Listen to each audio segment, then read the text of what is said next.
ইফতারির আগে যে দোয়া ওইটা আল্লাহ ফিরায় না। ইফতারি করার আগ মুহূর্তে আমরা যে পেঁয়াজু, আলুর চপ, বেগুনি, হ্যাঁ খান আপনারা? রুয়াবজা শরবত খান নাকি? এই যে সাজায় রাখা হয় ডিজাইন করে, এইগুলো রেখে যখন দোয়া করেন এই দোয়াটা আল্লাহ শুনে খুব। আল্লাহ বলে কিরে ফেরেশতারা ঘটনা নাকি, এত খাবার কেন? আল্লাহ রোজা রাখছে। কি চায়? আল্লাহ ক্ষমা চায়। তো খায় না যে তৃষ্ণার, তো আল্লাহ আপনার ভয়। আমারা দেখছে না, আল্লাহ আপনারা দেখেন। জান্নাত দেখেন, আমার জাহান্নাম দেখেছে আল্লাহ কিন্তু জানে। তারপর ফেরেশতাদের মুখ থেকে বের করা সুবহানাল্লাহ পড়ে। আমার জাহান্নাম দেখেছি কিনা বলো? ফেরেশতারা বলে না, জাহান্নাম দেখে নাই।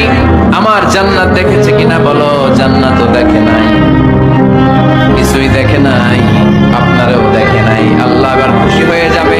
আমার খুশির জন্য আমার ভয়ে তৃষ্ণার্ত ক্ষুধার্ত সামনে খাবার